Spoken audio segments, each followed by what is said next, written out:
An entry in a population data set is the difference between the entry and the mean of the data set.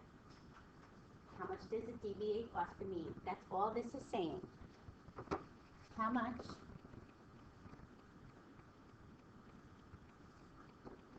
does it deviate off the mean or vary off the mean? Standard deviations are really, really important through this whole course. We have the difference of a population standard deviation and a sample standard deviation. We also work with what we call the variance, which you guys did not work with in Algebra 2. You only did standard deviations. So our big chart here, we're gonna calculate a variance first. Then if you notice, what's the only difference between these two things? Square root sign, right? So if we find a variance and we take the square root of it, we get the standard deviation. The variance doesn't have a lot of meaning to this course, but the standard deviation does. The variance we will use when something has a very, very small variance, like if you're looking at say like a carburetor, and you're measuring the screws that go into that carburetor. They can vary very, very slightly, like hardly any, because if my bolt is too large, it won't fit in, right? If it's too small, it's going to pop right out as soon as my car vibrates a little bit. So some things have a larger variance, some things have a very small variance. We take the square root of your variance and we get your standard deviation. We also deal with a sample standard deviation. A sample standard deviation works almost the same way, except for this right here. And again, it takes the square root of your variance.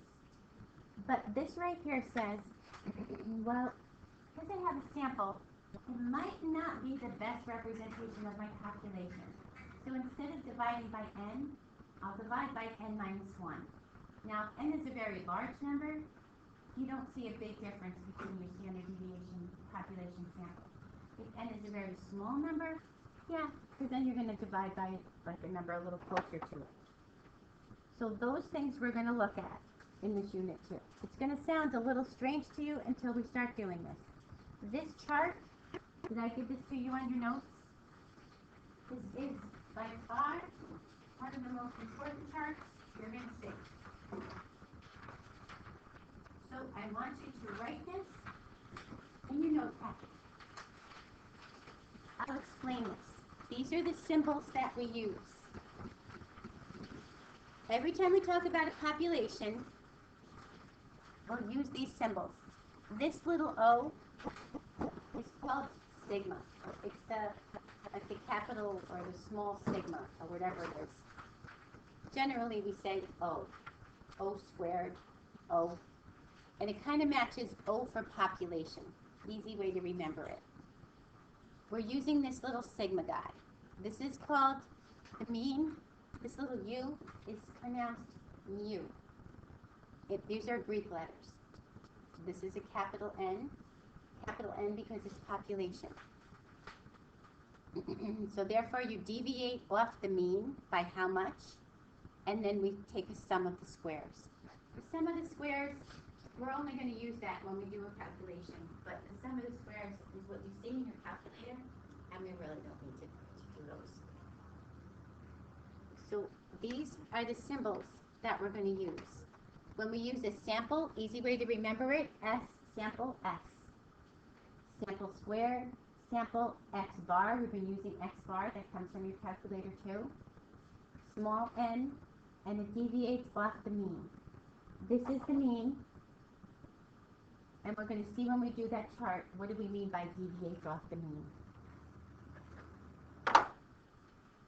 That's why I like to do this chart just once, so that you kind of get the concept of where did the standard deviation come from. And then we'll put it in your calculator as well.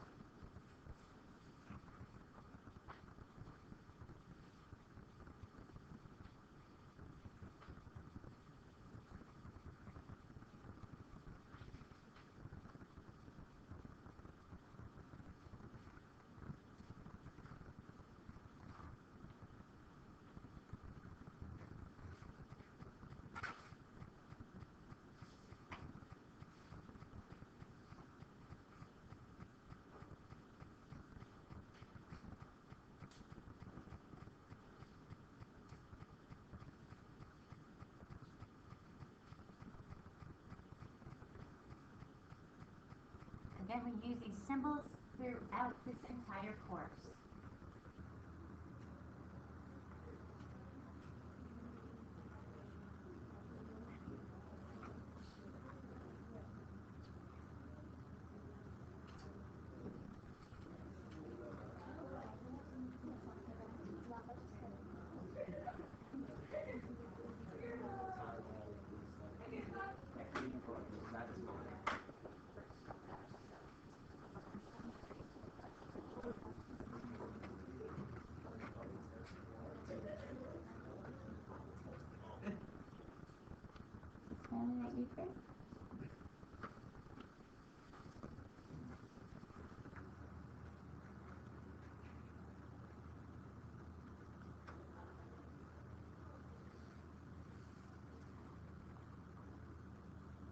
This big E also, that's a sigma. That's a big sigma. This is another small sigma.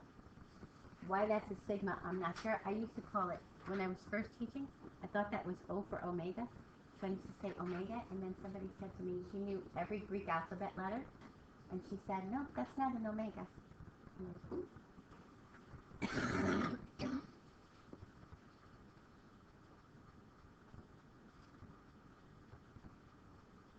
Good? All right, so let's go to this chart, and we are going to work out a standard deviation.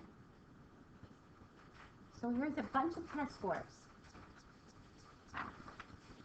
You guys have calculators maybe? So grab a calculator. I want you to put it in your L1 and find the mean for me.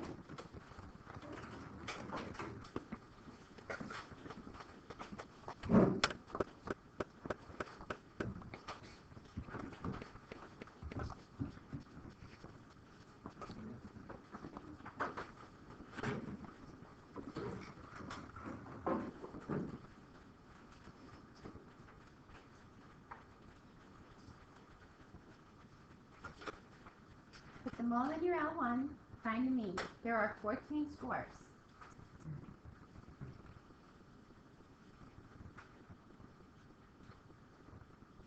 And when you do that, let's also look up the population standard deviation and the sample standard deviation.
Anybody get a mean? How many decimal places should you round into? One. This one. Oh, you didn't get the, I thought you were telling me this one. Did you get the paper?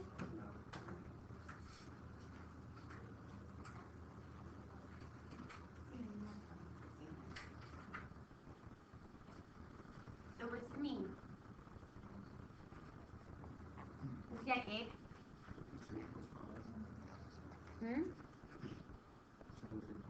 76.5. What's the population standard deviation? Could you give me 2 decimal points on this one? The O X. Sigma X.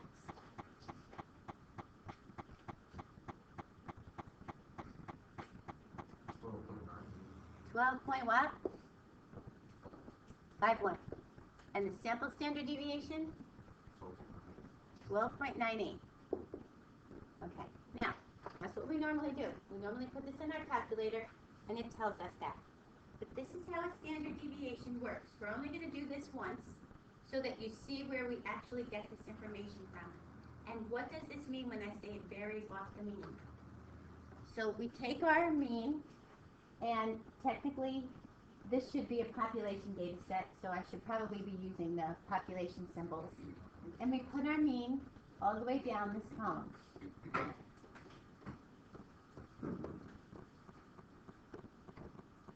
This is the mean of this data set.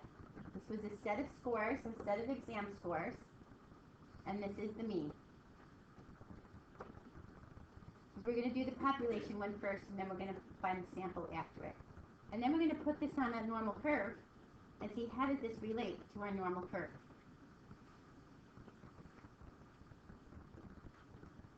So when we want to know how much it deviates off the mean, we do just that. We take the x value, this is your x value, and we subtract the mean. So we say 76.5 minus 81. The x comes first. All you're doing is this. Minus, minus, minus, minus, minus, all the way down. You're subtracting these. So subtract those values all the way down. If you get a positive, oops, I did this backwards, didn't I? 81 minus 76.5. Sorry. I can't write and talk at the same time. If you get a negative value, put the negative sign there. In other words, the next one, 67 minus 76.5 will give you a negative value. Put the negative sign there. Some are going to deviate below the mean. Some are going to deviate above the mean.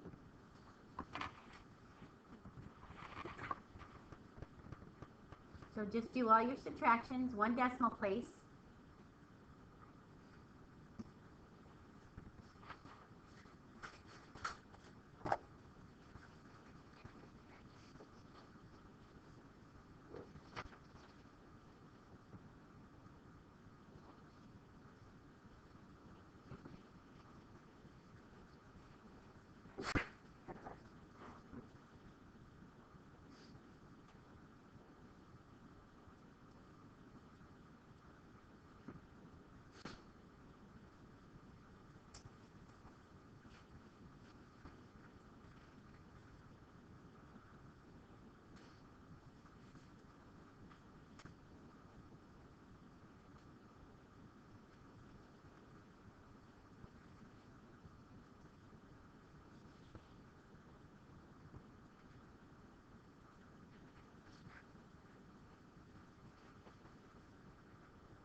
You've got all your differences all the way down.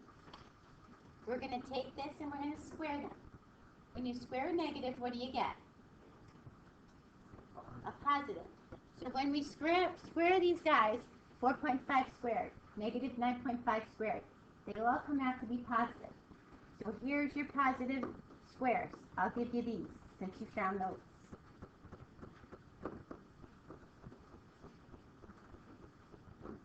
And you can see some of these repeat. They're the same scores, so you can always go back. Here's a big one.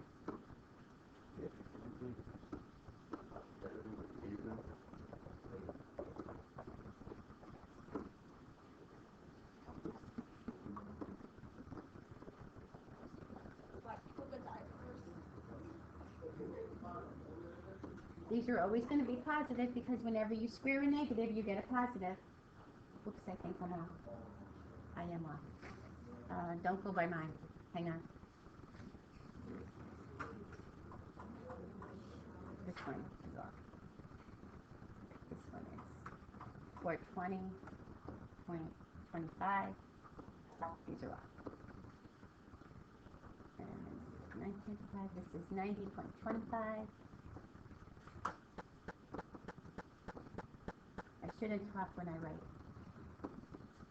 At least not today.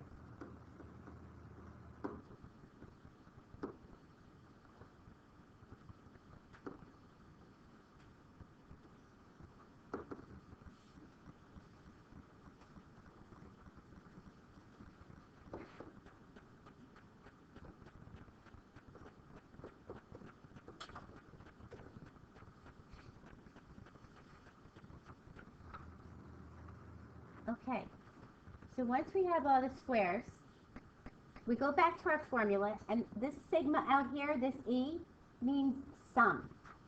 So therefore, we want to get the sum of the squares. So yeah, we're going to put it in your calculator, and we're going to find the sum of the squares. It should be a big number because they're all positive values. We're going to put them right into your formula.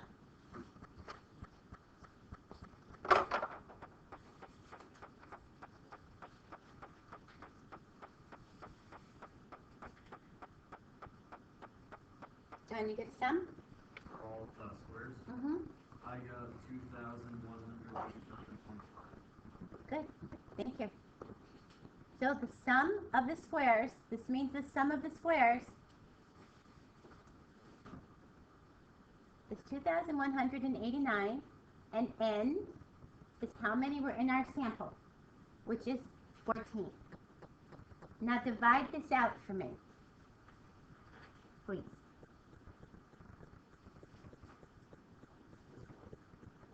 Mm-hmm.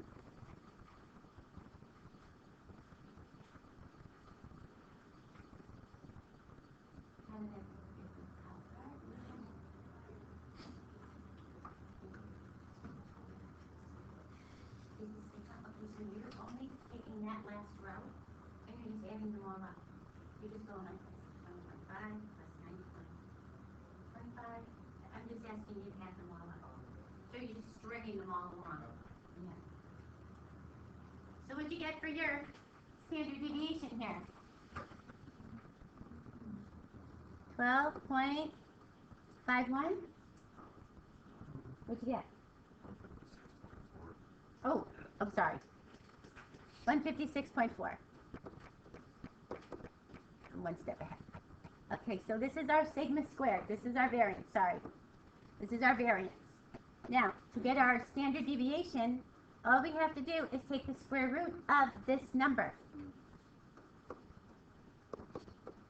So now to get your variance, we take the square root of each side, and therefore, what is your standard deviation? 12.51, and isn't that what your calculator said it was? So all this work, and your calculator gives it right to you. Okay? Now, what does this mean to me? It's what my standard deviation is. And what you guys should have done last year in Algebra 2 was draw out a curve, and you should have had your mean up here, your 1, 2, and 3, because this is all you could figure out. And what I always had my Algebra 2 kids do is you put the mean here, and you add your standard deviation up, then you subtract it coming down.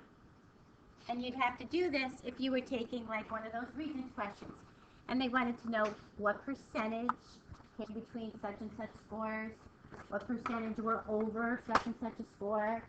If they gave you like 25 things, which ones were in between such and such.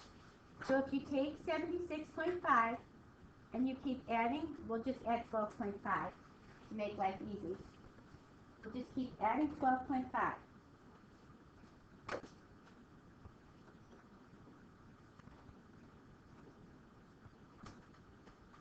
And then we'll subtract 12.5 and go all the way down. This is how much things varied off the mean.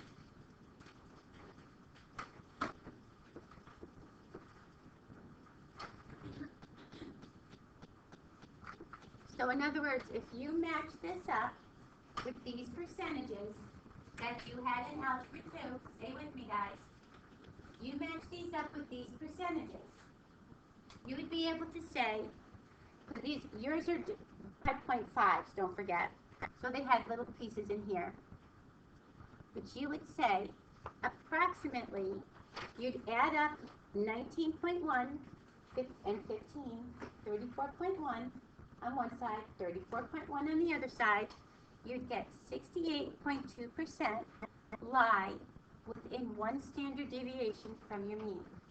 it tells me this. If my test score is 76.5, my standard deviation is a little big. It varies 12.5 off the mean. That means 68% of my test scores should fall between 64 and 89. That's where standard deviation ties in. That's the part you should have got from Algebra 2. Then from here to here, you would just keep adding those percents. Again, go out to the 2, add those, multiply by 2 if you need to. You get 95.4% will lie between 51 and 101.5. That's a big spread. That's 94% of all those scores. That's almost all of them, right? 94% is pretty high.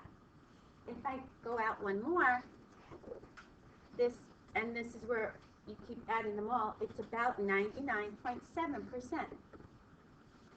Almost all of them lie between 39 and 114. So there's where your standard deviation comes in. We're going to tie your standard deviations to your normal curve very shortly. But I want you to understand where your standard deviation comes from. Because when you put it in your calculator and you get this is how we got it. We found the mean. We looked how much did it deviate off the mean. We took the squares, we added them up, we divided by how many were in your sample, in your population. Now, to do a sample standard deviation, you first look at your variance, you do the same exact thing.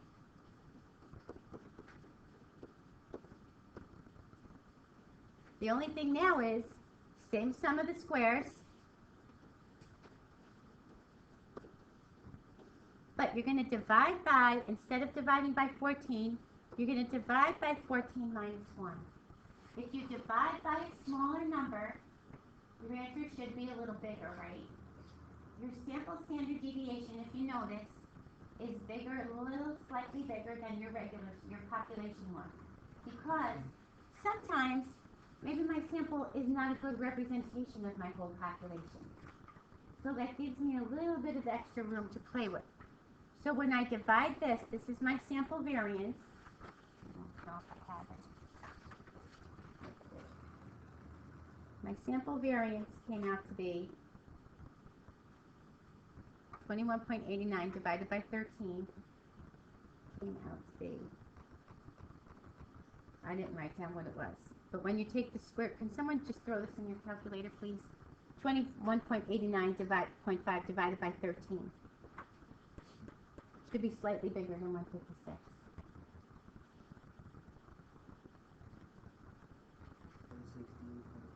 168.4. Thank you, Gabe. Now, when we take the square root of this to get the sample standard deviation, this comes out to be 12.98. Slightly bigger than the 12.51. And didn't your calculator find this also? So now we know we're smart as a calculator because we can find these for ourselves. I won't ask you to do this, but what I want you to get a good understanding for is why, first of all, are they different? They're different because one is divided by n, one is divided by n minus 1, and there will be many times I say to you, go back and think about when we did it ourselves. Why were they different? Which one should we use? We also want to be able to put this on a graph, which, give me 1 minute guys, which you should have been able to do this last year and add up your percentages to see how far they were off the mean. Hopefully this gives you a better feel for why did you do that.